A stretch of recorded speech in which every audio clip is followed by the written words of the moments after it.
Natin ngayong umaga na may pinamagatang Go and Harvest. Ganda, no? Nakita nyo ba yung poging nasa picture na yan? Okay. Praise God. Sige po, tayo tumayo bilang paggalang po sa mensahe po ng mahal na Panginoon. Okay, sa verse 27 natin umpisahan ng John 4. Pero bago ang lahat, mga kapatid, ay pakinggan muna natin yung tunog ng Panginoon, tunog ng pakakak, na sa mga huling panahon ay maririnig natin. Praise God.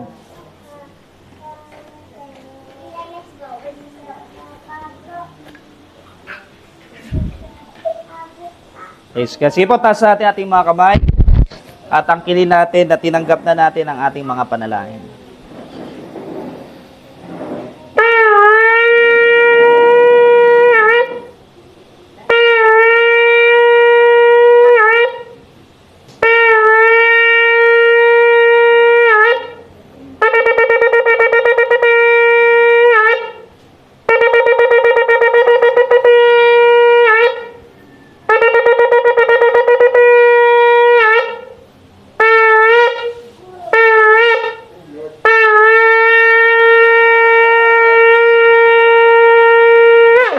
Amen. Palapan natin si Lord. Praise God, praise God, praise God, praise God. Amen. Ito po ang salita ng Diyos na matatagpuan natin sa John 4, verse 27 hanggang 42. Sabi po dito, dumating ang kanyang mga alagad ng sandaling iyon. At nagtaka sila nang makita nilang nakikipag-usap si Jesus sa isang Samaritana. Ngunit isa man sa kanila ay walang nagtanong sa babae, anong kailangan ninyo? Wala rin nagtanong kay Jesus, bakit niyo siya kinakausap? Iniwan ng babae ang kanyang banga, bumalik sa bayan at sinabi sa mga taga roon, halika kayo, tignan ninyo ang taong nagsabi sa akin ng lahat ng ginawa ko. Siya na kaya ang Kristo? Kaya't lumabas ng bayan ang mga tao at nagpunta kay Jesus. Samantala, makailang ulit na sinabi ng mga alagad kay Jesus, Rabbi, kumain na kayo? Ngunit sumagot siya, ako'y may pagkain hindi nyo nalalaman. Kaya't nagtanong-tanungan ang mga alagad, may nagdala kaya sa kanya ng pagkain? Sinabi sa kanila ni Jesus, ang pagkain ko'y anto pa rin ang kalooban na nagsugo sa akin at tapusin ang pinapagawa niya sa akin. Hindi ba sinasabi ninyo, 4 na buwan pa at anihan na? Sinasabi ko naman sa inyo, masdan ninyo ang mga bukid, hinog na ang trigo, at handa na ang anihin. Ang umaani ay tumatanggap ng kabayaran at nagtitipo ng bunga para sa buhay na walang hanggan. Kaya't magkasamang magagalak ang nagtatanim at ang umaani. Dito nagkakatotoo ang kasabihang, ibang nagtatanim at iba naman ang umaani. Isinusugo ko kayo upang anihin ang hindi nyo itinanim. Ibang naghirap dito at kayo naman ang umani ng kanilang pinaghirapan. Maraming Samaritano sa bayang iyon ang naniwala kay Jesus dahil sa patotoo ng babae. Sinabi niya sa akin ang lahat ng aking ginawa. Kaya't pumunta sila kay Jesus at nakiusap na tumigil muna siya roon. At tumigil nga siya sa loob ng 2 araw. At marami pang sumampalataya nang mapakinggan siya.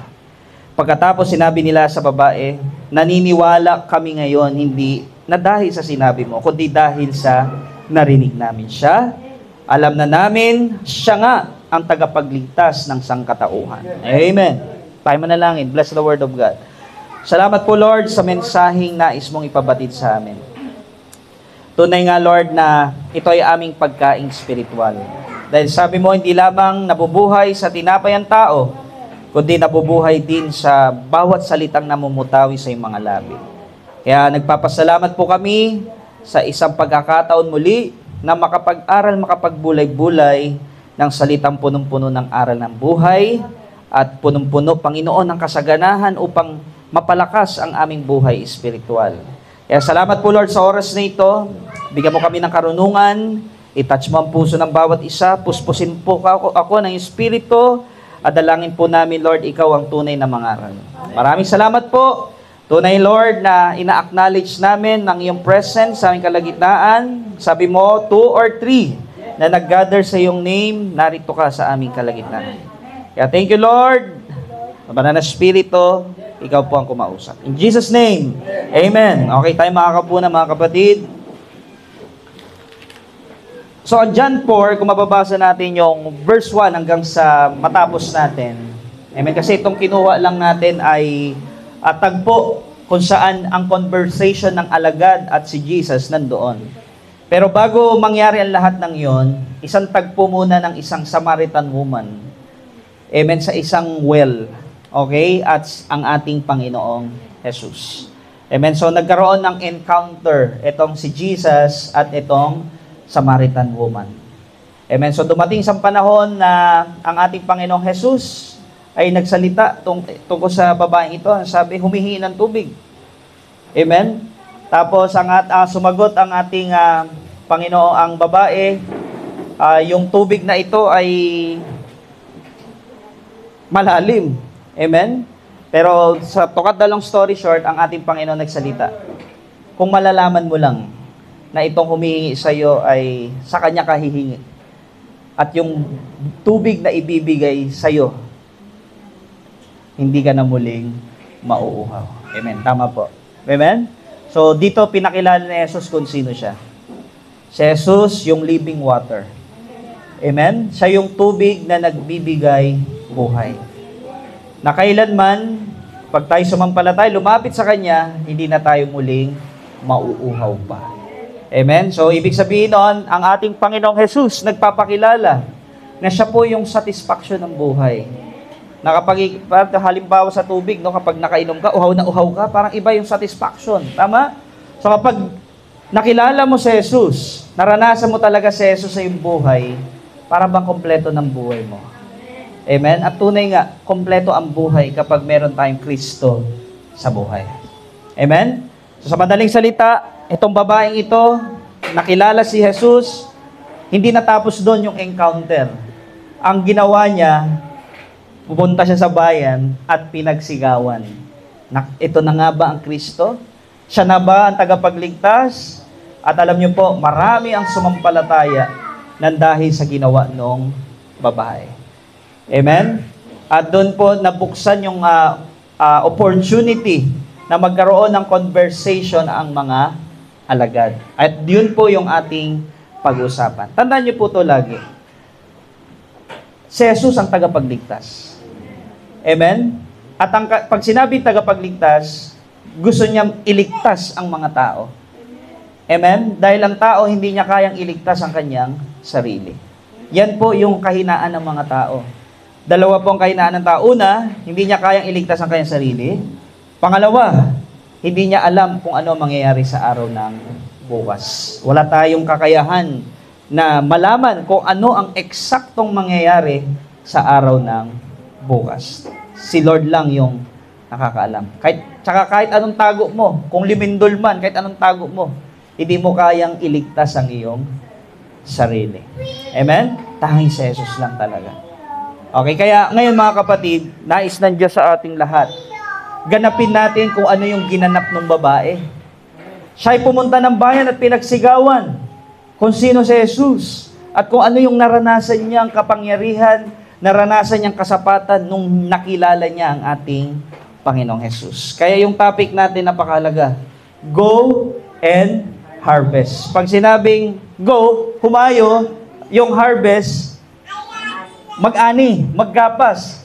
Pag sinabing harvest, tumutukoy ito mga kapatid, dun sa mga tao. Amen? Nadalhin natin sa harapan ng Panginoon. Anihin natin sila. Ilapit natin sila sa harapan ng Panginoong Jesus. Amen po ba yan? So, ibig sabihin, ang mensahe, ang direksyon ng mensahe natin sa oras na ito ay talagang yung kanta, malakaran natin. Halika na. Ano yung kasunod? Humayo na. Yan, okay? Hindi mo kailangan pumunta sa malalayo para ikaw ay makahayo. Sa mga paligid mo, ang dami ng aanihin. Amen? Merong mga tinawag doon, pero tayo na narito, tinawag tayo para anihin yung mga kapitbahay, yung mga malalapit sa atin dito sa lugar natin. Handa na po ba tayo? Anihin sila? Okay, so tingnan natin, pag-usapan natin. Okay. Okay, so tema, how we will go into the harvest of soul. So paano tayo hahayo at i-harvest nga yung mga tao papunta kay Hesukristo. Amen? Tatandaan niyo po ang buhay na ito kung wala si Jesus, walang tagumpay. Kahit ano pang marating mo. Amen? Kapag wala si Jesus sa buhay natin, walang katagumpayan. Dahil si Lord lang ang pwedeng mag-offer sa atin ng buhay na walang hanggan, na hindi kayang i-offer ng mundong ito. Amen?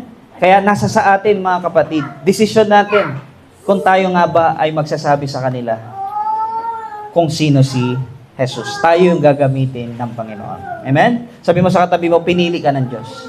Ayan. Pinili ka ng Panginoon. Hindi ka pinilit, Pinili. Amen? Ikaw ay pinili ng ating Panginoon. Okay, so how we will go into the harvest of soul. Okay, so number 1, na gusto ituro sa atin ng Diyos. Yan, verse 34. Okay, so ito na, dito na nag-umpisa yung conversation ng alagad at ng ating Panginoong Jesus. Amen, so babaybayin natin mga bawat text at makita natin at ano yung mapupulot natin dito. Okay, so verse 34. After the conversation ng Samaritan woman, dumating yung mga alagad. Okay? Sabi sa verse 27, dumating ang kanyang mga alagad. Nagulat sila. Kasi nakikahalubilo si Jesus Christ sa isang Samaritan. Kasi sa lahi po ng, ibaga hindi talaga hindi pwedeng makihalubilo ang isang Hudyo sa isang Samaritan. Okay? Magkaiba kasi sila ng belief. Okay? Yung mga Samaritan, naniniwala sila na dapat sambahin ang Diyos doon sa lugar nila, sa bundok. Okay? Tapos yung Hudyo naman, dapat doon sa Jerusalem. Amen? Pero sinabi ni Lord sa John 4, mababasa nyo doon, darating yung panahon na ang mga tao dapat sumamba sa Espiritu at katotohanan. So hindi na tungkol sa lugar ang pagsamba. Tungkol na sa puso ng tao at desisyon ng tao na talagang sumamba kahit saan ka pa. Amen? So nagulat ang mga alagad noong nakita nila nag-uusap, may pag-uusap itong Samaritan woman at si Jesus Christ. Amen? So ano ang ginawa ng alagad? Bakit sila umalis at nung time na yon solo lang ni Samaritan woman at Jesus Christ? Bumili sila ng pagkain. Amen? So, sa madaling salita, nung nakita nila, nagkakwentuhan itong si Samaritan woman at Jesus Christ, tinanong nila, kumain na kaya si Jesus? O kumain ka na, Jesus? Amen? Pero dito nag-umpisa, sabi niya, ang pagkain ko, doon sa verse 34. Ang sabi doon, ang pagkain ko, ang tuparin, ang kalooban na nagsugo sa akin, at tapusin ang pinapagawa niya sa akin. Okay. Para magkaroon tayo ng puso talaga, umabot ng mga tao sa harapan ng Diyos. Unang bagay na dapat nating maintindihan, yung number 1, understand the mission of God. At the beginning, mga kapatid ko sa Panginoon, ito. Una pa man, ang Diyos ay meron ng kaisipan na mission. Dahil nung dumating yung kasalanan, nag-isip na ang Diyos na magkaroon ng mission. Siya nag-initiate. God is a God of mission. He wills mission. He commands missions. He made mission possible through His Son. Kung bakit nagkatawang tao ang ating Panginoong Jesus para sa isang misyon. Amen? He made mission actual in sending the Holy Spirit. Kung bakit tayo tumanggap ng regalo ng banal na Espiritu dahil nais niya na ikaw ay magmisyon. Ikaw ay umabot ng mga tao sa harapan ng Panginoong Jesus. Pero kailangan mo munang maintindihan na ang Diyos ay merong misyon sa mundong ito. At ano ang kanyang misyon? Dalhin ng mga tao sa harapan ng Panginoon, ma-restore ang kanilang relationship sa ating Diyos Ama nasa langit. Kaya pansin niyo po, sabi ng John 14:6, ano po yon? Hindi makakaparoon ang tao sa Ama kundi sa pamamagitan ni Jesus. So, ibig sabihin, yung pagbaba ng ating Panginoong Jesus, nagkatawang tao siya, ang mission niya talaga ay mailapit ang tao sa harapan ng Panginoon. Amen? Ano pa? Magkaroon tayo ng pinagpalang buhay, ganap at kasiyasiya. Dahil alam ng Diyos, kapag ang tao ay babaling sa mundong ito, hindi tunay na tagumpay yun. Amen? Akala ng maraming tao na ang tagumpay ay pagkakaroon ng maraming pera, pagkakaroon ng malaking bahay, pagkakaroon ng magagandang sasakyan. Pero kung titignan natin ang Biblia, ang tunay na tagumpay ay wala doon. Hindi sinasabing masama. Pero darating ang panahon, ang mapapakinabangan mo lang sa buhay na ito, hindi yung napundar mo. Si lahat ng meron dito, mawawala, lilipas. Amen? Ang tanging mapapakinabangan mo lang pagdating ng panahon, yung ginagawa mo sa harapan ng Diyos. Amen po ba yan? Amen? So, ayaw ng Diyos na maubos yung ating panahon sa mga bagay na yan. Nais niya na i-priority natin ang kingdom niya. At sa pamamagitan ng yon ng ating Panginoong Hesus. So may mission. Ano pa? Isa pang mission niya yung hanapin ang mga naligaw. Amen? Dati po tayong naligaw. Tama? At marami pang ligaw. At tayo gagamitin ng Diyos para mahanap din yung mga ligaw para maibalik sa kawan ng Panginoon. Tignan mo nga yung katabi mo kung naligaw noon. O naligawan lang. Pero lahat tayo dati naligaw. Tayo yung isa. Amen? Yung 100 na tupa, tayo yung isa na nawala, hindi alam kung paano babalik sa tahanan. Merong isang pastol naghanap, pinasan yung tupa, at ibinalik doon sa kawan, sa tahanan, at nag-rejoice, nagsaya. Amen? At salamat tayo dati nawawala. Amen? Na isa at binalik sa kawan ng Diyos. At nagpapasalamat po ako dahil tayo nga lahat na narito ay yung isa na binalik sa kawan ng Diyos. Palakpakan natin si Lord. Praise God. Amen? So, hindi naging posible yan. Hindi magiging posible yan kung walang umabot sa atin. Amen? May mga nagsabi sa atin, uy, nahin natin si Lord. Kilalanin natin si Lord. Paano kung wala ka narinig? Wala ka ngayon dito. Tama? Pero buti na lang may mga umabot. Amen? And I believe na marami pang tao sa labas yung nangangailangan na maligtas at mahanap. Amen? Sila ay ligaw din na tupa na katulad natin. Amen po ba yung mga kapatid? Amen? So ano pa? Ang mission ng Diyos ay magbigay ng buhay na walang hanggan. Yun, isa sa kanyang mga mission. Yung i-offer yung eternal life, buhay na walang hanggan. Dahil merong talagang impyerno, merong dakong paghihirap, merong walang hanggang kamatayan. Pero yung offer ni Jesus Christ, walang hanggang buhay. Yun ang kanyang mission kung bakit siya napunta dito sa lupang ito. Amen? At nawa, ilagay din natin sa ating puso. Maintindihan natin kung ang Diyos merong mission, dapat sa buhay din natin sa oras na ito, magkaroon din tayo ng mission sa buhay. Alam niyo po ba, hindi aksidente na buhay kayo ngayon? Sabi ng marami, Pastor, kaya matagal mamatayan kasi masamang ugali niyan. Sabi nila, masamang damo. Hindi totoo yun. Kung bakit hindi pa patay yun, may mission pa sa buhay yun. Amen? Or kaya naman, hinihintay ni Lord, pinagbibigyan ni Lord na makapagsisi at makapagbalik loob sa harapan ng Panginoon. Kasi pwede naman sabihin ni Lord, ngayon, wala ka na. Pwedeng gawin niya yun. Kasi ang buhay nasa Kanya nakasalalay. Pero kung bakit buhay ka pa hanggang ngayon, meron ka pang mission. Amen? Sabi mo sa katabi mo, may mission ka pa. Huwag mong isipin na, Pastor, inutil na ako, wala na akong magagawa. No! Kung bakit buhay ka pa ngayon, may mission ka pa sa buhay. Amen? Kung bakit nandito ka sa Nagbakulaw, di aksidente, hindi ka nandun sa Bantay Bayan, hindi ka nandun sa Olongapo, hindi ka nandun sa Upper Hapon, dito ka nilagay ni Lord kasi may mission ka. Amen? Oo nga, no? Hindi nyo ba naisip yon? Sa dinami-dami ng bahay Bakit sa Nagbakulaw pa kayo nakatira? Tama? Ako nga rin, sabi ko, bakit sa dinami-dami ng bundok, bakit dito sa bundok na to ako napunta? Amen? Dahil may misyon. Amen? May misyon. At kung bakit tayo isinilang, may dahilan ang Diyos. Ang bawat pagsilang ng mga bata, kung bakit sila isinilang, meron silang misyon.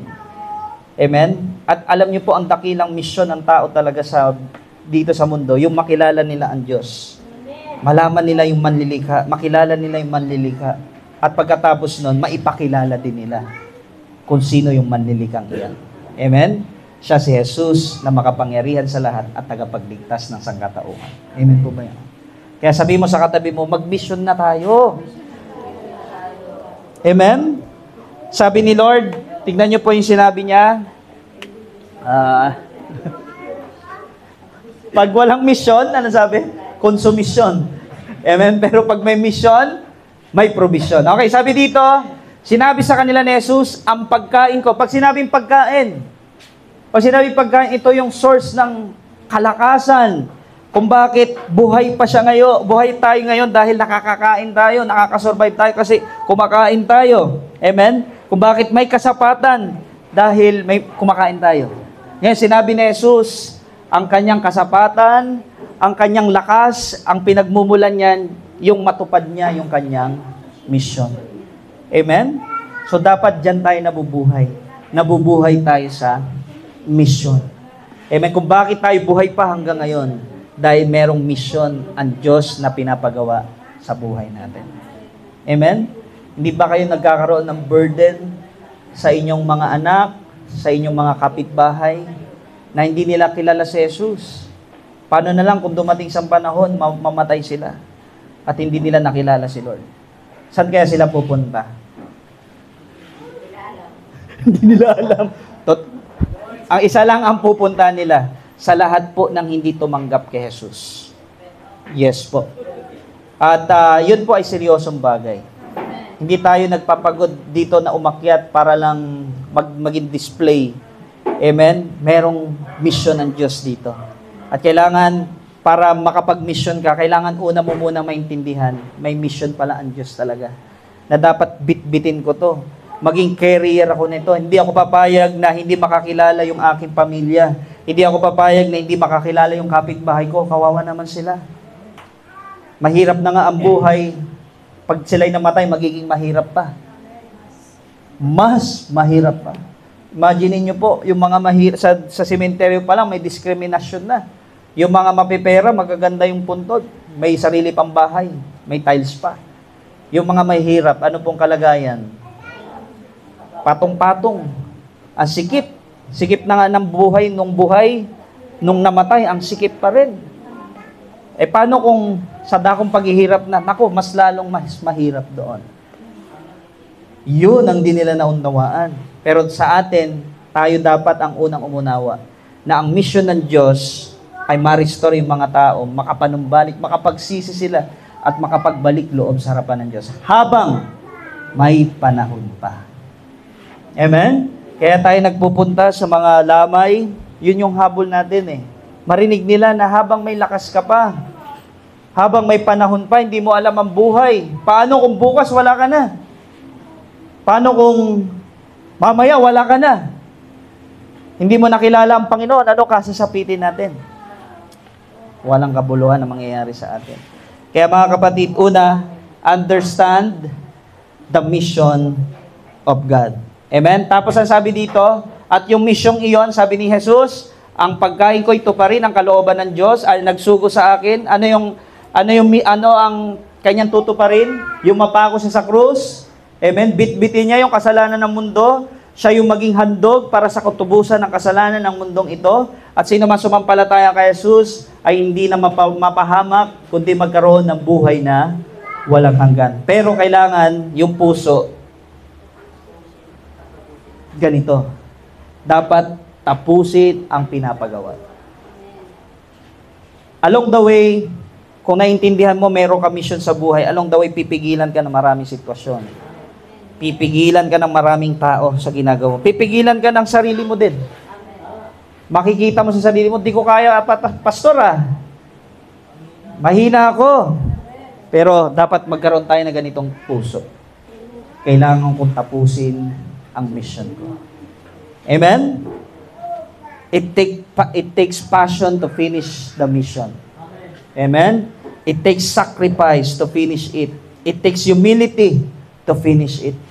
Hindi mo magagawa ang mission mo sa buhay mo kung wala kang ibibigay na sakripisyo.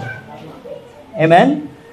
Hindi mo magagawa ang mission mo, kapatid, sa pamilya mo, sa asawa mo, hindi mo sila maaakay kung wala kang passion.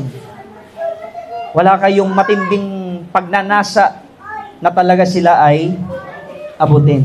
Amen? Kaya isang konklusyon yung nakita ko, mission is not about of what you can get, but what you can give. Amen?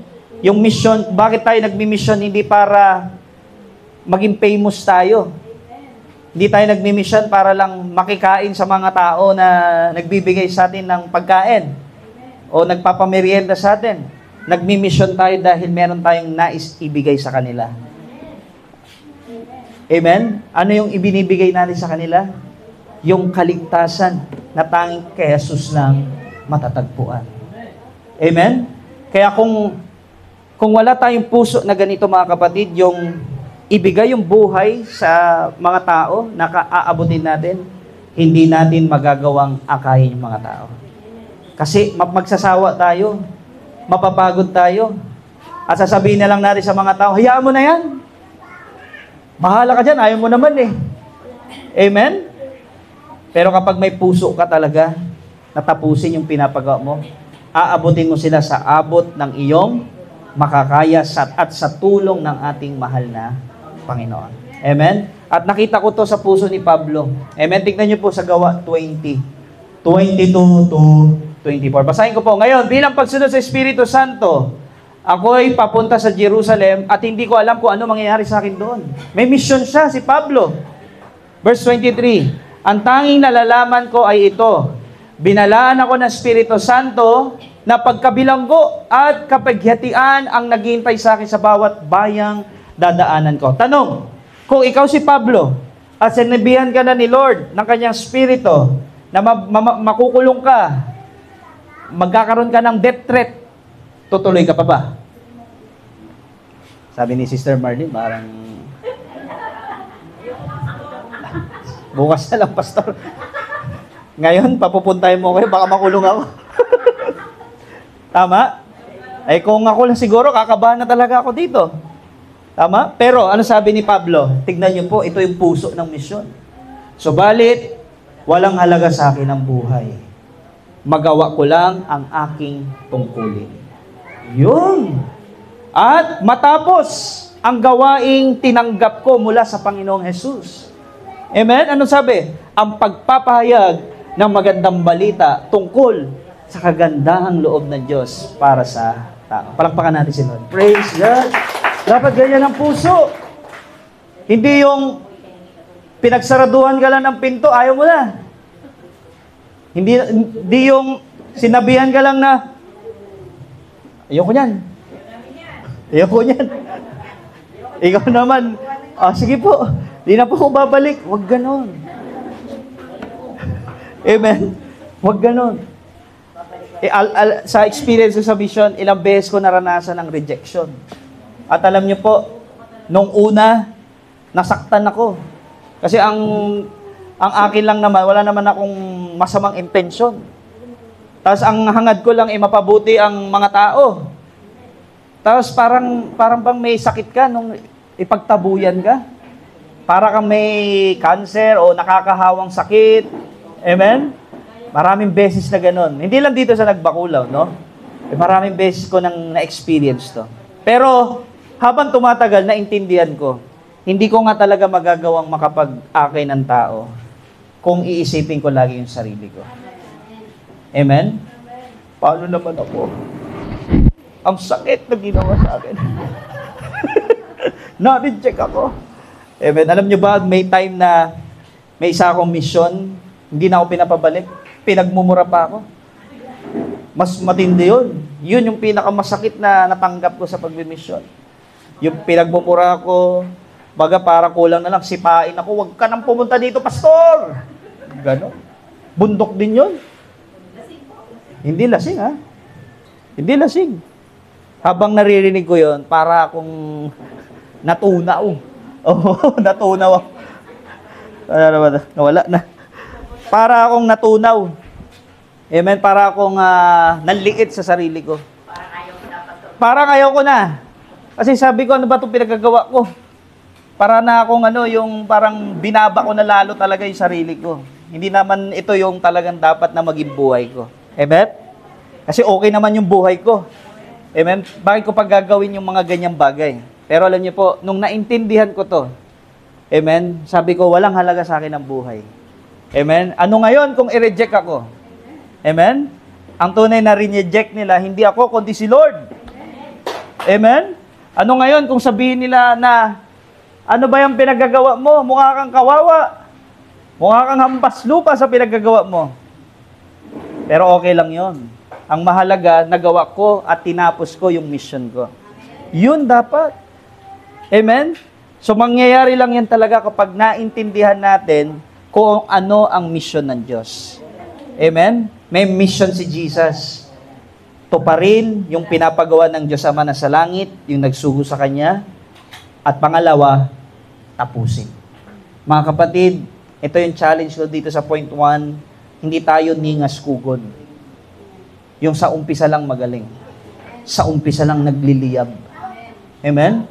Pero katagalan, may problema dumating, may mga bagay na hindi mo inaasahan na nangyari, biglang hindi na naging masaya sa buhay pag-abot sa harapan ng Panginoon. Amen? Ayaw ni Lord yung ganon.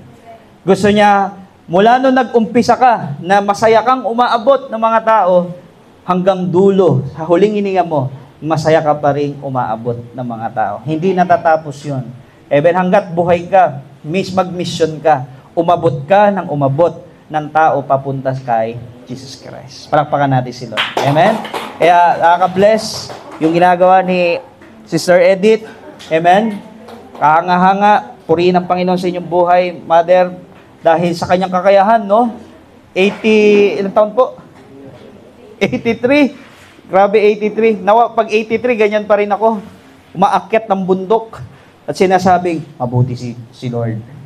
Amen? Kahit 83 na ako, maabot ko pa rin, umaabot pa rin tayo sa harapan ng Panginoon. Amen? Kapalakpakan natin si Lord. Amen? Ayan ang prayer natin. Next. Okay. So, number 2. Okay. Verse 35. In vision. Sa verse 35, pansin niyo po, after na sinabi ni Lord, ang pagkain ko ito pa rin ang kalooban na nagsugo sa akin at tapusin ang pinapagawa niya sa akin. Number 2, sabi dito sa verse 35, hindi ba sinasabi ninyo, 4 na buwan pa at anihan na? Sinasabi ko naman sa inyo, masdan ninyo. Ang mga bukid, hinog na ang trigo at handa ng anihin. Okay, so yung word na masdan ninyo.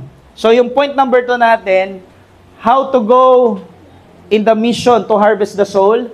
Number 2, envision the harvest. Pag sinabing envision, ito ibig sabihin yan. Envision, to picture something in your mind.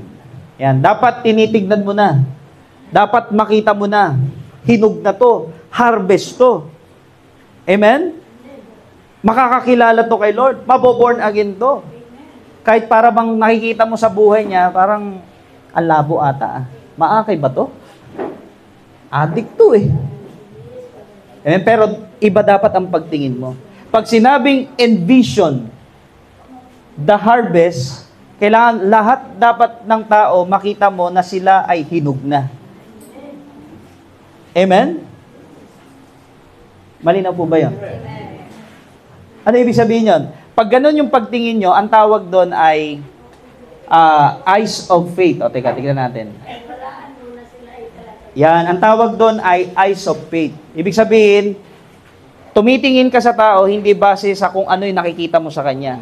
Kung ano ang nakikita ng Diyos sa kanya. Amen po ba yun? Ang tawag doon ay eyes of faith. We should not look at the harvest from the human eye, but we should look at it through faith. Amen? Malinaw po ba yun? So, tingnan nyo po to. Sabi ni Jesus, hindi ba sinasabi ninyo? Tingnan po ha, sino ang nagsasalita dito sa word na to? Ang alagad. Tumitingin sila sa harvest sa kanilang mata. Okay? Pero ano sabi ni Jesus? 4 na buwan pa. Ibig sabihin, maghihintay pa. Tama? Pero sabi ni Jesus, sinasabi ko naman sa inyo, masdan ninyo. Open your eyes. Amen? Ang bukid, hinog na. Hindi mo na kailangan yung 4 months. Ngayon na, hinog na sila. Amen? Huwag na tayong magpatumpik-tumpik pa. Hinog na yung anihan. Ang kailangan mo ngayon, abutin na sila. Amen? Puntahan mo na sila. Yayain mo na sila. Baka hindi mo pa nayayaya kung bakit hindi pa napupunta. Kasi madaming dahilan eh. Yayain mo ulit. Hinog na yan. Amen? Ako natutuwa kasi dito sa Upper Nagbakulaw, masasabi ko talagang hinog na yung mga tao sa lugar na ito. Amen? Pero katulad ng ating katulad nung devotion natin kanina, hinog na ang anihan, ngunit konti ang mag-aani. So, ibig sabihin, hindi kaya lahat ng pastor. Amen? Lahat tayo ay tinawag upang humayo. At sabihin sa marami, merong Jesus na tagapagligtas. Amen? So, kailangan makita mo sa lugar ng Upper Nagbakulaw na lahat ng mga tao, dapat tignan mo, hindi sila kaaway, hindi sila mahal ng Diyos, kundi lahat ay tignan mo mahal ng Diyos. Kahit pa yung pinaka-kaaway mo, may mga kaaway ba kayo dito? Wala. Okay yan, ha? Amen? Kahit na yung pinaka-ayaw mong tao, tignan mo pa rin siya na mahal siya ng Diyos. Kasi kung hindi mo titignan na ganon, hindi mo sila maabot. Tama? Sasarilinin mo yung kaligtasan na natanggap mo. Pero kung i-envision mo yung harvest na hinog na sila, mahal sila ng Diyos, para sa Diyos sila. Amen? Maabot mo nga sila. Malinaw po ba yung mga kapatid? Amen? So, napakahalaga yung verse 35. Ulitin ko ulit. Sa English version naman. Don't you have a saying, it is still 4 months until harvest? I tell you, open your eyes. Buksan mo yung mga paningin mo. Hindi yung paningin sa mata, kundi yung spiritual na paningin. Mata ng pananampalataya. Look at the fields. Pag sinabing fields, yung lugar mo, yung mundo, yung nation, yung community, yung family mo. Amen. Tignan mo sila. Look at the fields. They are ripe for harvest. Sinabi na ng Diyos, hinog na sila. Yun yung dapat nating paniwalaan. Malinaw po ba yung mga kapatid? Amen? So, bigyan ko kayo ng example para mas maintindihan nyo. Okay, sa Bilang chapter 13 verse 25 to 27. Ito po'y kwento ni Caleb at ni Joshua. Okay, kilala nyo ba si Caleb at Joshua? Kung di nyo pa kilala, yung iba kilala. So, kwento ko po sa inyo. Si Caleb at Joshua, isa po sila sa pinalaya ng Panginoon mula sa pagkaalipin sa Egypt. Okay, so saan sila papunta, pastor? Bakit sila pinalaya? Okay, papunta sila sa lupang pangako. So, malaki yung ambag sa kasaysayan ni Joshua at Caleb kasi meron silang bagay na pwede nating matutunan tungkol sa paano dapat tignan ang isang bagay. Mga bata, sige, muna tayo doon sa muna tayo para doon muna kayo sa gilid para yun, sa gilid po, sa gilid. Yan, very good ang mga batang ito.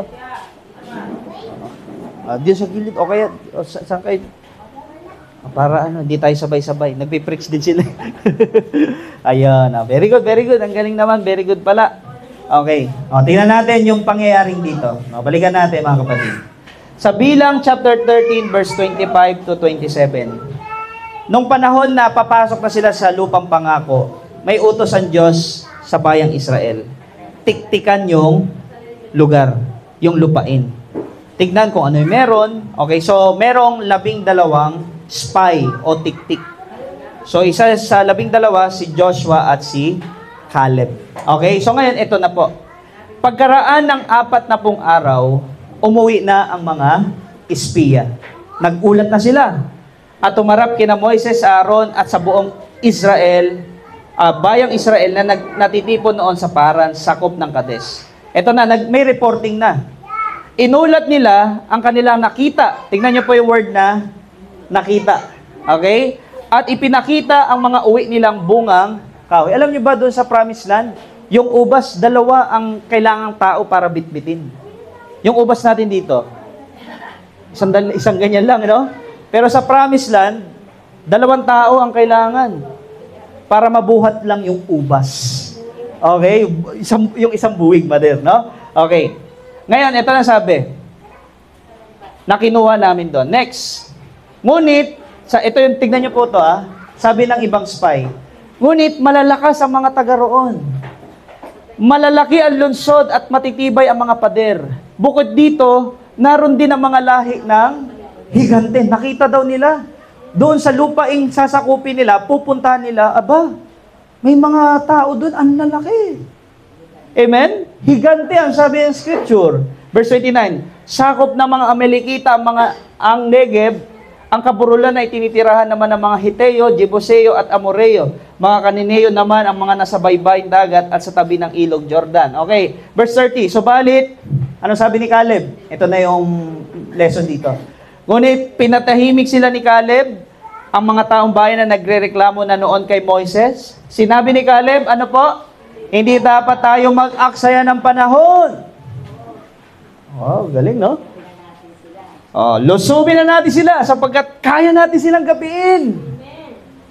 Ngunit sumagot ang ibang espiya kasama niya, hindi natin sila kaya. Okay, tanong ko sa inyo, si Caleb ba, tsaka yung mga espiya, parehas sila nakita? Parehas sila nakita doon parehas. Higante rin yung nakita ni Caleb. Higante rin yung nakita ng ibang spy. Pero magkaiba sila ng respond. Amen? Ang sabi ni Caleb, kaya natin yun. Sabi ng mga spy, hindi natin kaya. Sapagkat mas malalakas sila kaysa... nakita nyo po yung faith, tsaka yung hindi nananalig, tsaka yung nananalig. Amen? Yung nananampalataya, ang tinitignan yan, yung Diyos, kaya natin sasamantayan ni Lord. Amen? Pero yung hindi nananampalataya, hindi natin kaya yan. Higante yan. Malalakas yun. Tama? Okay, next pa. Isa pa, para mas maintindihan pa natin. Nawala na naman. Kailangan ma-charge, no, para mamaya. Okay. Sabi sa verse 32, mga kapatid, narinig na yung boss ko? Okay. Sabi sa verse 32, hindi maganda ang kanilang ulat tungkol sa lupaing pinasiyasa sa kanila. Ito ang sinabi nila, malalaki ang tao ang nakatira doon at sino mang magtangkang sumakop sa kanila ay lalamunin nila. Grabe yung takot ng mga ibang spy. Natakot na sobra. Sa verse 33, ito na yung sinabi. Ganito nila, tingnan nyo po, nakita namin doon ang mga higante. Ang ginamit nila sa pagtingin doon sa Promised Land, human eyes.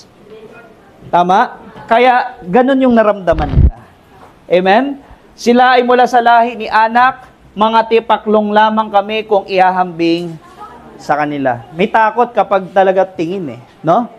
Kapatid, ito yung lesson. Kapag gagamitin mo yung sarili mong paningin, madi-discourage ka sa pagmimisyon. Nakakatakot naman to, baka ipahiya ako. Tama? Doon na lang tayo humayo, wag na dito kasi ano yan mapera yan, baka tsapera lang tayo. Tayo mukhang kawawa, mukhang basahan, mukhang tipaklong lang tayo. Amen? Minsan ganun. Tama? Pero kapag gagamitin natin yung, ba't nandito na to? Pero kapag gagamitin natin yung eyes of faith, i-envision na natin na, wow, kaya natin yon. Maghagapi natin yon. Amen? May pananampalataya. Dapat ganun yung ating puso sa pag-abot. May at dapat mag-umpisa sa pagtingin. Amen? Okay, next. Isa pa. Okay, alam nyo ba na yung kumpiyansa ni Caleb, ni Joshua, amen? Hindi dahil sa sarili nila. Alam nila na yung lupaing pangako ay ibinigay na talaga ng Diyos sa kanila pa. Noon pa man. Sa Genesis pa lang. Tignan nyo po. Genesis pa lang, sinabi na ng Diyos kay Abraham, may pagdadalhan ang bayang Israel. Pero hintayin nila yung 400 years. Dadaan muna yung ano po? Dadaan muna yung 4 na salinlahi bago sila makabalik dito. Ibig sabihin, si Abraham nandoon na sa lupaing ipinangako ni Lord. Tapos nakatulog siya. Kinausap siya ni Lord sa panaginip nung siya'y natutulog. Okay, ngayon, ang sabi, daraan muna ang 4 na salinlahi bago sila makabalik dito. Sapagkat hindi ko muna paparusahan ang mga Amoreo hanggang sa maging sukdulan ng kanilang kasamaan. Paglubog ng araw at laganap ng dilim, biglang may lumitaw na palayok na umuusok at maningas na sulo na dumaan sa pagitan ng mga pinatay na hayop. At ng araw na iyon, gumawa si Yahweh ng kasunduan nila ni Abram. At ganito ang sinabi niya, ibibigay sa lahi mo ang lupaing ito. Ibig sabihin, yung bayang Israel. Ngayon, sa Exodus, nung tinawag na si Moises, kilala niyo po si Moises? Siya yung ginamit ni Yahweh, ni Lord, para ang bayang Israel makalaya sa kamay ng mga Egyptian. And yes, 400 years muna ang nangyari bago may ginamit na Moises. At sinabi ulit ng Diyos, dahil dito, ito yung misyon. Ilalabas ko sila sa bansang iyon na nagpahirap sa kanila. Ano sabi? Dadalhin ko sila sa isang mayaman at masaganang lupain. Alam niyo po, yung kumpiyansa ni Caleb, hindi based sa kanya, kundi based dun sa sinabi ng Diyos. Amen? Kaya kung babalikan natin yung word kanina, may sinabi din ng Diyos. Ano sabi dito? Sinasabi ko naman sa inyo. Sino nagsasalita? Si Jesus. Sabi niya, masdan nyo ang mga bukid. Ano sabi? Hinog na ang trigo at handa ng anihin. Tama? So dapat yung kumpiyansa natin nandun sa sinabi ni Lord. Na kung ano yung sinabi niya, paniwalaan natin. Na kapag nasahayo ka na, umaabot ka na ng tao para kay Lord, paniwalaan mo na maboborn again sila. Na makakakilala sila sa Panginoon. Dahil ang sabi ni Lord, hinog na sila. At dapat ng anihin. Malinaw po ba yan? Amen? Nakakatuwa ba si God? Amen? So ano nangyari? Yung 10 spy na pangit ang report, patay yun. Hindi siya nakapasok sa promised land. Pero si Joshua, Caleb, nakapasok sa promised land dahil sa kanilang pananampalataya. Ganon din. Magagawa natin na magmisyon, ma-harvest yung mga tao sa kingdom ni God kapag tayo ay mayroong pananampalataya. Malinaw po ba yung mga kapatid? Way back 2018, nung nagsisimula po ako na, pwede na ba itong isa? Wala pa, meron ba to? Hello. Ito pwede na siguro pagtsigaan. Okay, way back 2018, nagsimula tayo sa Upper Nagbakulaw. Okay, ang Bible study natin noon, sila ano pa lang, sila Peme Ariga. Okay, sa lugar nila doon. Okay, then bago mag-pandemic, nag-declare tayo na ang mga tao sa lugar na ito, lahat ng mga taga Nagbakulaw, kikilala sa harapan ng Panginoon. Pero, kung titignan nyo po yung mission, kung kayo yung nasa kalagayan ko, parang totoo ba mangyayari? Amen? Totoo ba mangyayari? Yung mga bagay na ginagawa ko, ang hayo ko nun, sila Peme Erica, tapos kilala nyo ba si Claudette? Claudette ba yun? Pangalan? Si Claudette.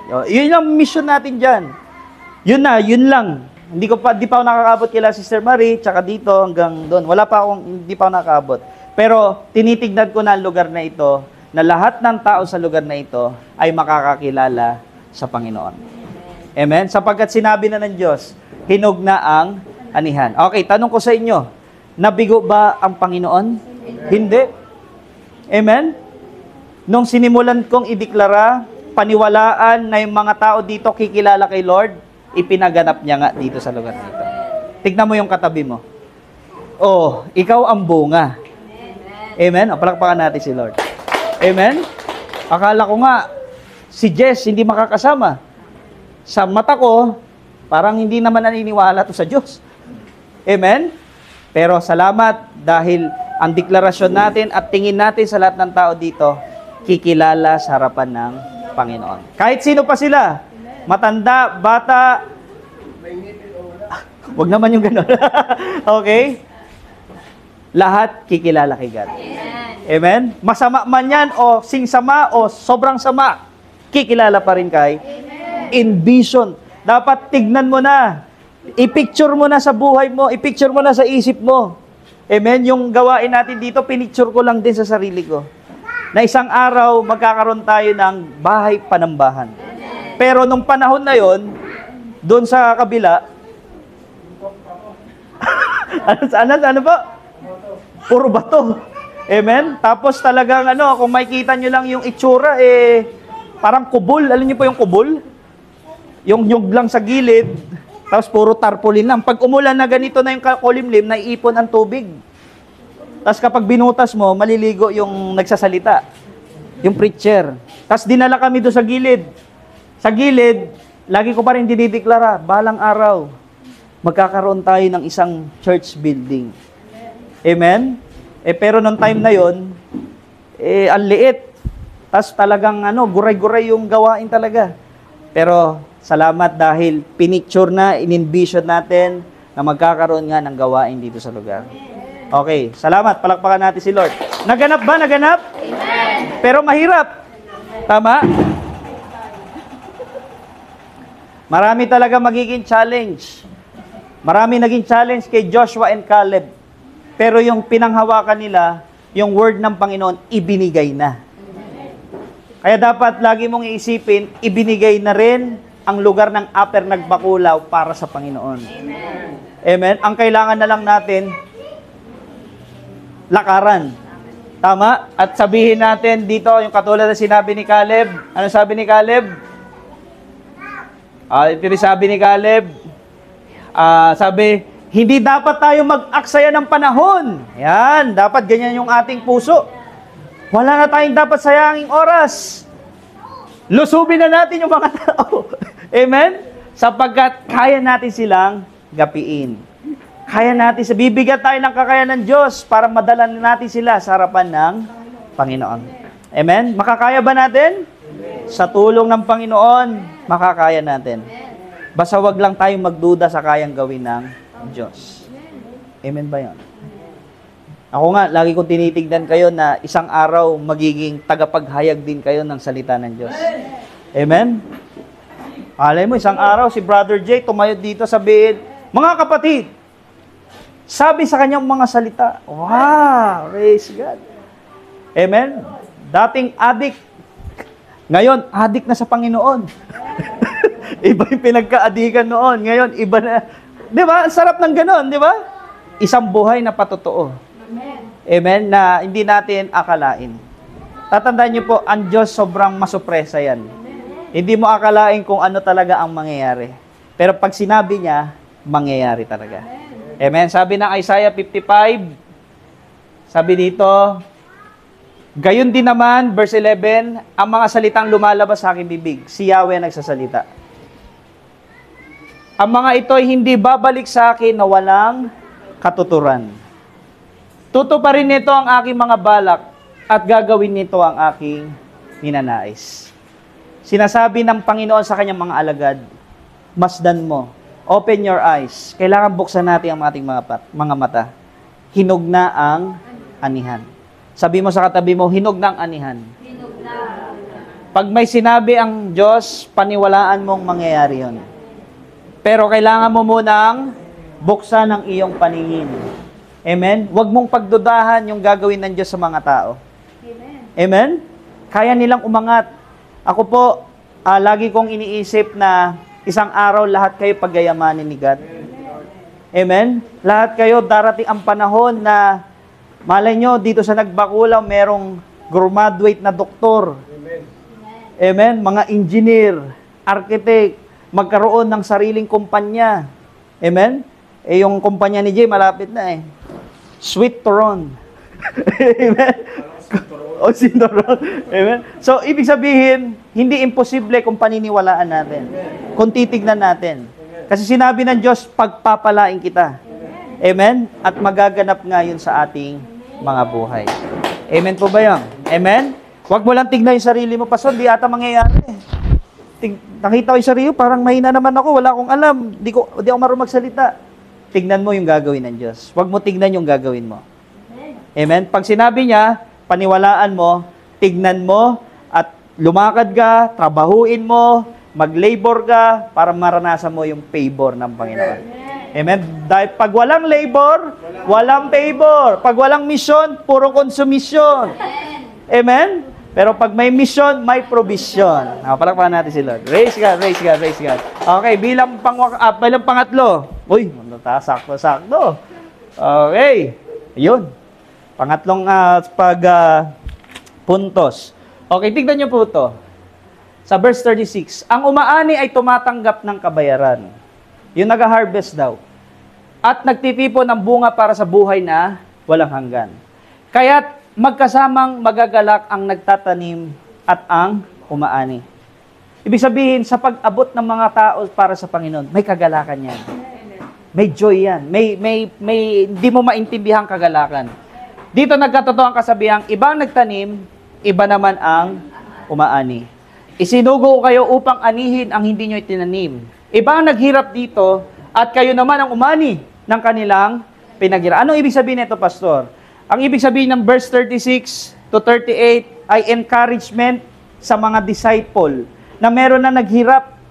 May mga nauna na ng mga propeta ang naghirap. May Jesus na naipako sa krus. Amen? Ang kailangan na lang natin i-harvest. May una na nagtanim. May una na naghirap. Ang kailangan na lang natin i-harvest. Hinog na ang anihan. Amen? Kaya sabi dito sa English version, para mas maintindihan natin, the harvester are paid good wages. And the fruit they harvest, yung harvest na sinasabi, hindi pala yung bunga na langka na nakuha natin nung nakaraan. Okay? Tao. Harvest is people brought to eternal life. Tandaan niyo po, ang pinakahangad-hangad ng Diyos sa lugar ng Upper Nagbakulaw ay kaligtasan. Amen. Salvation. Amen. Ang goal natin, maligtas yung mga tao. Wala nang iba pa. Amen. Amen. Hindi tayo magiging clown o hindi tayo magsusugarcoat ng mga words, bolahin ng mga tao na dito, magiging okay ang buhay mo pag nagsimba ka. Hindi ganoon. Kailangan nila tunay na kaligtasan na matatagpuan lang kay Jesus. Pero alam niyo po, ang bunga niyan, merong kagalakan. What joy awaits? Anong kagalakan ang naghihintay? Amen? Sa mga taong nagtatanim at umaani. Amen? Kakaiba. Ito yung sinasabi, nag-aralan natin ng Wednesday, crown of rejoicing. May kagalakan sa pag-abot. Alam niyo po, yung puso ko talagang sobrang ligaya. Kasi may mga taong naliligtas. Hindi dahil sa pamamagitan ng buhay ko, kundi sa pamamagitan ni Jesucristo. Merong mga taong nababago ang buhay. At kung mailalagay ko lang yung puso ko sa inyo, grabe, sobrang saya. Apaw-apaw. Amen? Kumbaga para bang, alam niyo po yung nanalo, naka-harvest ng, anong pakiramdam kapag naka-harvest ka ng napakaraming palay? Saya, no? O isda. Yung madaming harvest ng isda. Ang saya ng pakiramdam, no?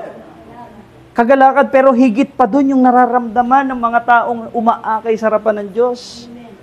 Yung nararamdaman ko yung testimony ni Sister Edith, yung nararanasan ni Sister Edith na katukayo yung pagpapala ng Panginoon. Grabe yung joy. Yung saya natin, hindi dahil may bago tayong cellphone.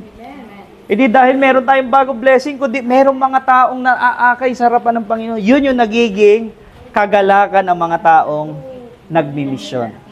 Amen? Kaya alam niyo po mga kapatid, amen? Ang nais ng Diyos sa atin, sa point number 3, be part of great harvest. Maging bahagi tayo, makiisa tayo, makibahagi tayo doon sa misyon ng ating Panginoong Hesus. Pwede po ba yung mga kapatid? Sabi mo sa katabi mo, maging bahagi ka. At kapag naging bahagi tayo mga kapatid, tignan niyo po ang sabi, the harvester are paid good wages. Alam niyo po, may pabor, may pagpapala kapag nagiging kabahagi ka ng misyon ng Diyos. Katulad na sinabi ko kanina, pag may labor, may favor. Kapag ikaw ay nakikibahagi, kasama ka doon sa nagtatrabaho, kasama ka doon sa hindi man doon umaabot sa malalayo. Amen? Ikaw naman ay nagiging daan para makapunta sila doon. Wow!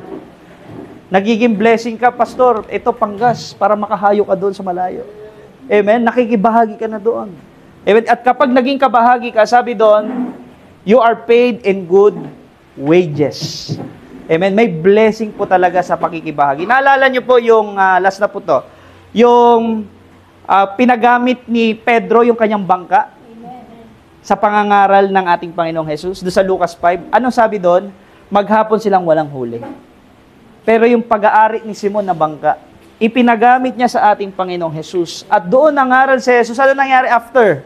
Sabi ni Jesus, ihagis nyo ang lambat. Ano nangyari?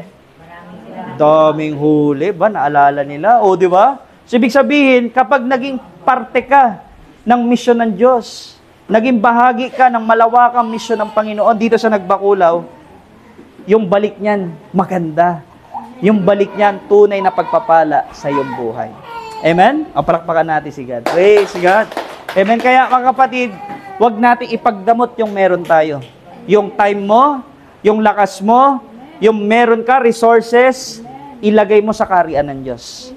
Amen? Ang sabi dito, mag-impok daw tayo ng kayamanan, wag sa lupa, kundi sa langit. Tama? Kasi sa lupa, may magnanakaw. Tama? May insektong maninira. Kakalawangin. Tama? Ano pa? Hindi tatagal. Lilipas. Pero kapag nag-impok tayo ng kayamanan sa langit, yun yung tatagal. Kaya pag tayo nakikibahagi sa misyon ng Diyos, para sa Diyos yung ginagawa mo, praise God, ang dami mong kayamanan sa langit pagdating ng panahon. Palakpakan natin si Lord. Amen? Kaya huwag tayong magiging madamot, maging parte tayo ng great harvest. Malaking harvest dito sa lugar natin. Amen? Naniniwala pa kayo, isang panahon, mapupuno tayo dito. Amen. Babasagin na natin yan, extend pa natin to. Amen? Magkakaroon na ng ties dito. Amen? Ang ganda. Tama? Matutupad. Tama, sinabi ni Sister Jean. Matutupad. Nangyari nga nung naumpisahan to eh. Ilalagay pa tayo ng mas malaki pa, mas malayo pa. Malayo pang mararating ng Diyos, ng gawain ng Diyos dito sa lugar ng Upper Nagbakulaw. Yes! Hallelujah! Sabi ni Sister Edith, hanggang doon pa, Pastor. Kanino ba yun? Yung kay Kagawa, no? Hallelujah! Amen! I-extend pa hanggang doon. Hallelujah! Di ba? Mangyayari ba yon? Pero challenge ko sa inyo, maging bahagi tayo. Amen? Sabi mo sa katabi mo, maging bahagi ka. Maging bahagi ka. Amen! May mga nakasama ko nung nag-umpisa ng gawain. Pero ito, ibang chapter na tayo. Nawa, kayong mga nag-umpisa na meron ng building, makasama ko pa rin hanggang sa lumaki na yung gawain ng Diyos dito sa lugar na ito. Amen?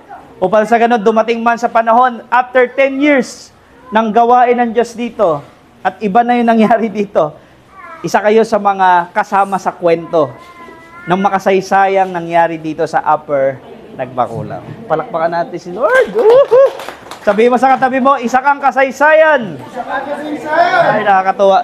Nakakatuwa yung comment ni, yung sa i-dedicate natin. Tita niya ba yun? Tita niya. Oo, tita niya. Gadi din yung pangalan. Sabi, nakita ko yung post niya doon sa post ni TJ.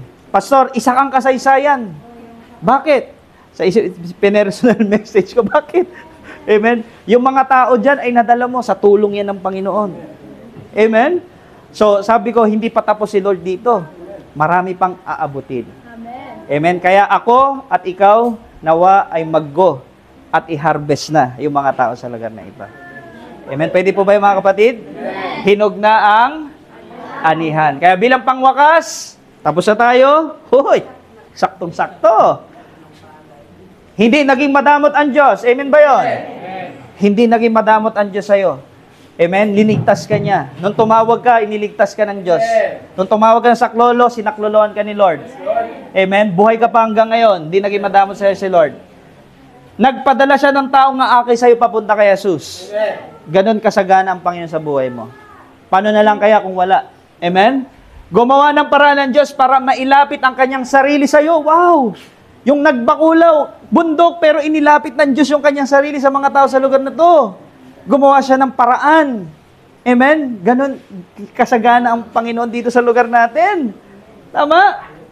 Nagpadala siya ng mga taong may puso mag-sacrifice. Madala ka lang sa Panginoon. Amen?